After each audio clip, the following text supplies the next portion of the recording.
Shalom Ibu Bapak, sahabat terang hidup yang berbahagia dalam Kristus. Kita bersyukur kepada Tuhan karena Tuhan selalu baik buat kita. Tuhan sudah baik buat kita. Dia sudah memberikan hidupnya buat kita supaya kita punya kehidupan yang kekal di dalam Dia. Alkitab katakan supaya setiap orang yang percaya kepadanya tidak binasa, melainkan memperoleh hidup yang kekal. Kita bersyukur karena kita hari ini dapat kehormatan untuk belajar satu tema penting. Tema saya adalah tema konseling. Cara berdamai dengan diri sendiri setelah putus cinta. Cara berdamai dengan diri sendiri setelah putus cinta. Saya baca satu ayat dari Yohanes 14 ayat 27 firman Tuhan. Damai sejahtera kutinggalkan bagimu. Damai sejahtera kuberikan kepadamu. Dan apa yang kuberikan tidak seperti yang diberikan oleh dunia kepadamu. Janganlah gelisah dan gentar hatimu. Ayat ini mengatakan bahwa Tuhan memberikan kita damai sejahtera. Dan damai itu tidak seperti yang diberikan dunia kepada kita. Yang kedua dikatakan jangan gelisah dan gentar hatimu. Ada dua pengertian yang penting di ayat ini. Yaitu Yesus adalah sumber damai sejahtera buat kita. Dari teks ini saya ingin membahas tentang tema kita yang kita bahas hari ini. Cara berdamai dengan diri sendiri setelah putus cinta. Yang pertama kita bersyukur kepada Tuhan. Loh kok Pak Tony bersyukur kepada Tuhan putus cinta? Iya kita bersyukur kepada Tuhan. Memang ini tidak mudah dan terlihat juga tidak sepertinya tanda kutip kurang rasional. Tapi itulah yang terbaik. Kalau kita stres, maka masalah kita bertambah. Kalau kita depresi, lebih repot kita. Ya barangkali ini kita harus melihat bahwa ini cara yang Tuhan izinkan untuk kita belajar. Bisa jadi kita telah salah memilih atau saja. Mungkin itu yang terbaik. Kok bisa bagaimana yang terbaik seperti ini? Putus cinta, saya sudah mimpi, saya sudah berhayal, saya sudah membayangkan akan pergi dengan dia, akan bersama dengan dia. Dan rasanya bahagia sekali. Tapi putus. Kita harus belajar tetap percaya kepada Tuhan. Mengapa? Karena kita tahu bahwa terlepas kita sadar ataupun tidak karena kita terbatas. Terlepas kita menyadari atau tidak menyadari. Satu hal yang kita tidak boleh lupa ialah bahwa Tuhan Yesus itu menjaga kita. Dia punya cara bagaimana lepaskan kita dari kemungkinan buruk yang terjadi kemudian yang di luar pemahaman dan kemampuan kita untuk memahaminya. Jadi bersyukurlah. Nah kadang-kadang kalau persoalannya gampang lebih mudah kita untuk bersyukur. Itu benar. Tetapi ketika persoalannya sulit seperti ini. Kita sudah berjalan mungkin setahun, 2 tahun, 3 tahun. Lalu tiba-tiba putus atau karena satu dua hal kita putus. Itu rasanya seperti dunia itu kiamat. Dunia sepertinya runtuh. Situasi begitu sulit dan mungkin kita bisa kehilangan semangat. Kehilangan sukacita. Kehilangan damai. Mungkin juga malas baca Alkitab. Jadi malas berdoa, malas ke gereja. Karena kita merasa kok Tuhan tidak pro kepada kita. Justru Tuhan tahu yang terbaik buat kita. Justru itu barangkali jalan yang terbaik buat kita. Mengapa? Karena kita tahu terlepas dari apa yang kita bayangkan selama ini tentang masa depan kita dengan Dia. Tuhan jauh lebih tahu tentang masa depan kita. Bahkan Dia memberikan kita hidup yang kekal. Jadi ketika ini terjadi, sebagai anak Tuhan, kita belajar untuk mengucap syukur. Tidak mudah, iya.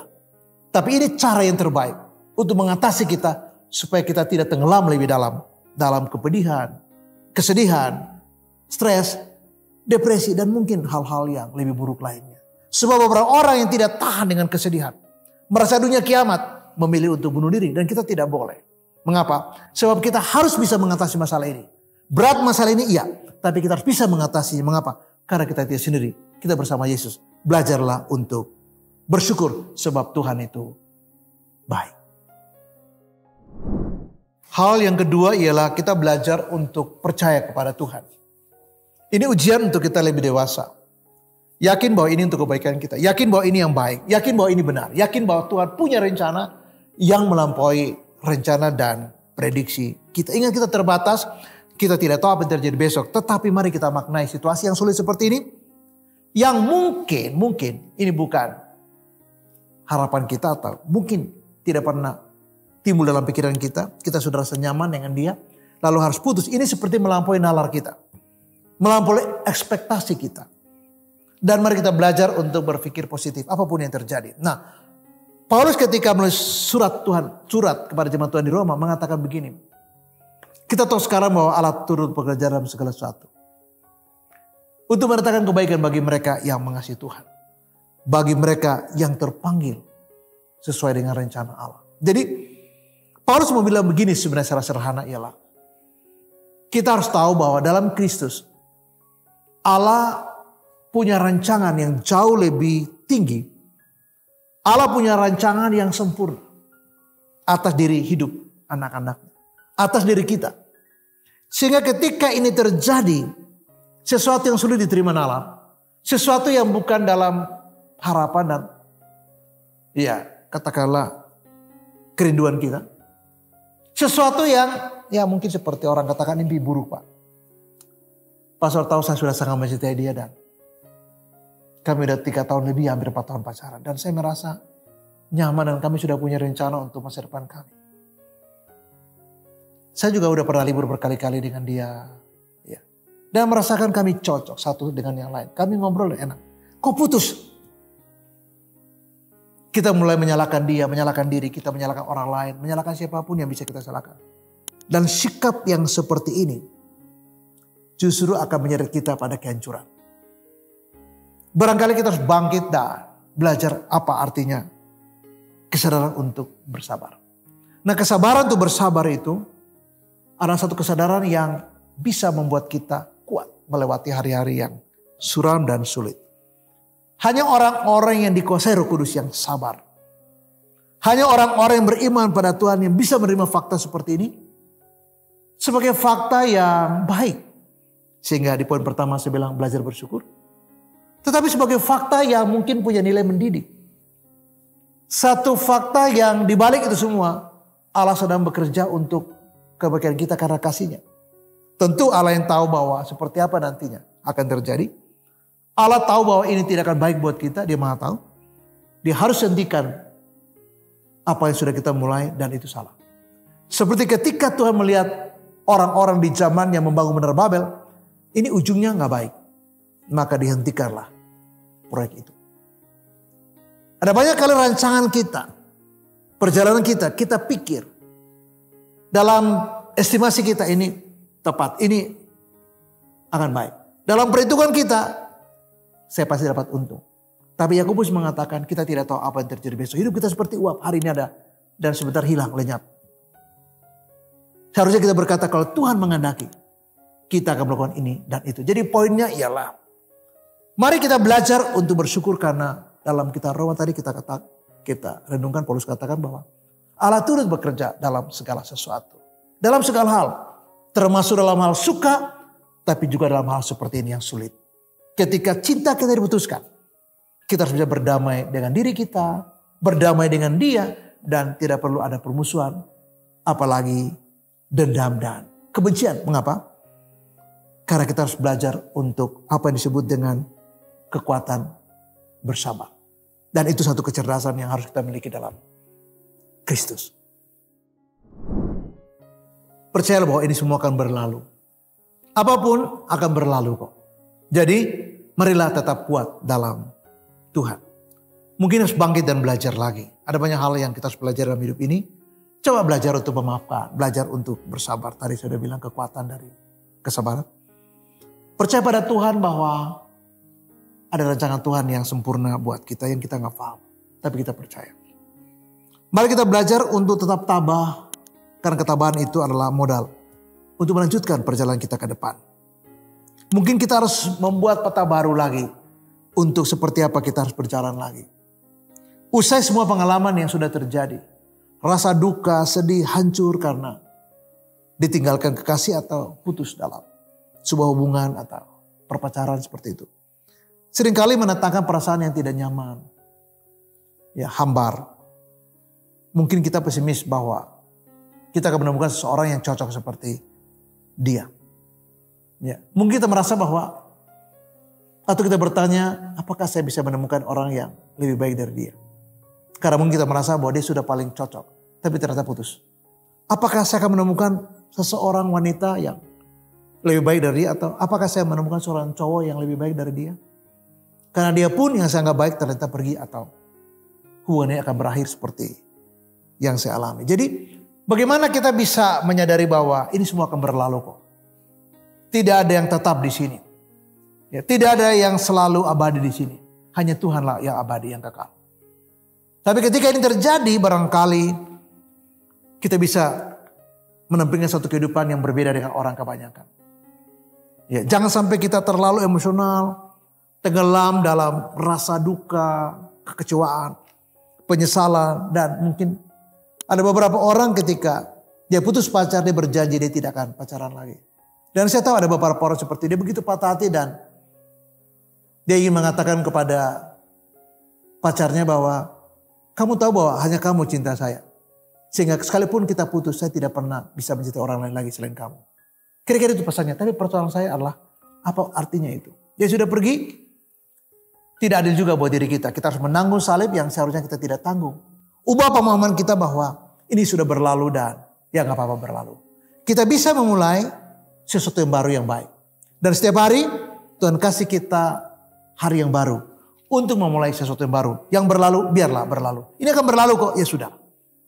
Tapi kita bisa belajar untuk bangkit lagi, berjuang lagi, mungkin bikin peta yang baru untuk kita memulai lagi dan percaya bahwa Tuhan tetap bersama dengan kita, tetap kuat dan belajarlah untuk memaafkan. Kalau itu kesalahan saya, maafkanlah dirimu.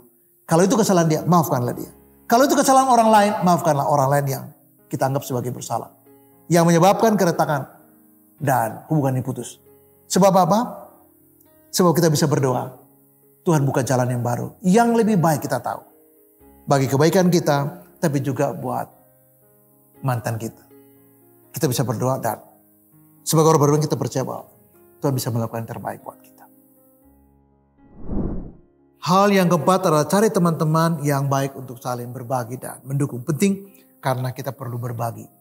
Ketika kita punya persoalan dan punya teman yang baik untuk bercerita, ketika kita punya beban dalam jiwa kita, dalam hati kita, dalam pikiran kita, dan itu begitu berat sekali kita tanggung sendiri.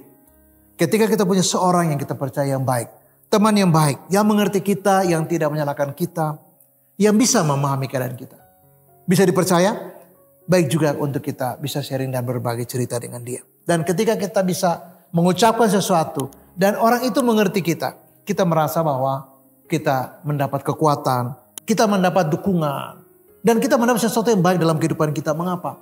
Karena orang-orang yang baik di kehidupan kita, itu akan menjadi sebuah dukungan buat kita yang berarti. Nah mungkin kita perlu ambil waktu untuk apa? Ya barangkali kita belajar untuk membuka diri. Belajar untuk ya mungkin kalau kita punya hobi tertentu, saya senang musik, saya senang traveling, saya senang menulis, saya senang ya katakanlah ya melakukan banyak kegiatan yang saya sukai. Ya olahraga saya suka.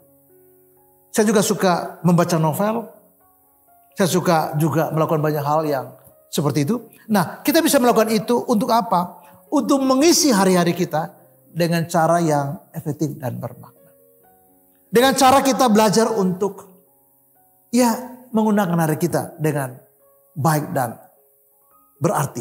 Sebab kalau orang yang patah hati dan dia mengurung diri, menutup diri, menolak diri, tidak bisa menerima bahwa ini sudah terjadi, akan sangat berat. Jauh lebih berat daripada putus cinta itu sendiri. Ketika kita tidak mampu untuk bangkit lagi, atau menolak untuk bangkit lagi, atau menolak berbicara tentang pengalaman kita yang menyedihkan itu, atau merasa tidak ada orang lagi yang bisa memahami kita, maka kita makin cepat tenggelam dan di ujungnya kita hancur. Ya.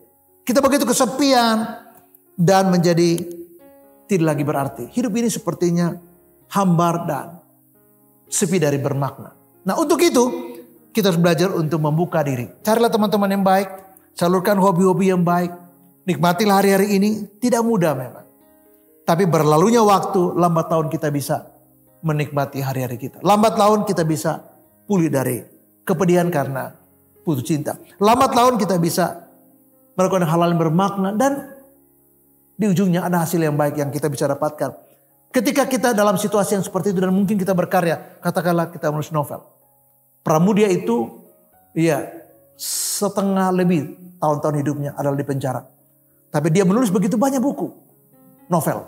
Sampai hampir 50 novel. Dan itu diterjemahkan dalam berbagai bahasa di dunia. 40 bahasa lebih.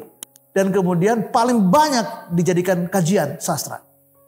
Seseorang yang mungkin badannya terpenjara, tapi pikirannya, jiwanya bebas. Dan dia bisa berkarya di penjara.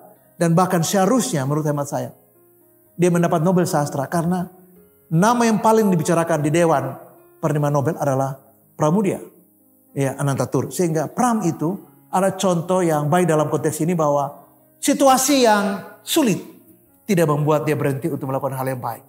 Bukan saja bagi dirinya sendiri, tapi juga bagi orang lain. Jadi cari teman yang baik, salurkan hobi yang baik, dan dapatkan sesuatu yang bermakna sementara kita mengisi hari-hari kita.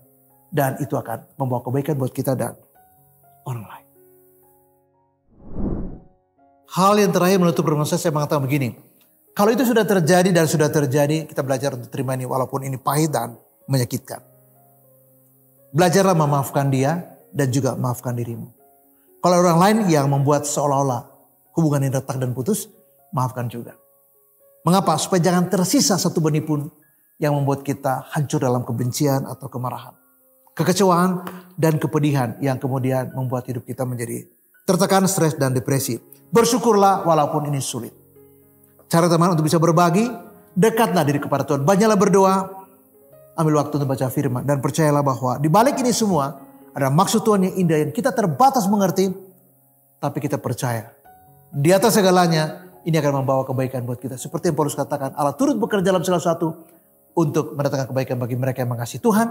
Bagi mereka yang terpanggil sesuai dengan rencana Allah. Nah untuk itu marilah kita belajar bersyukur dan melihat realitas ini.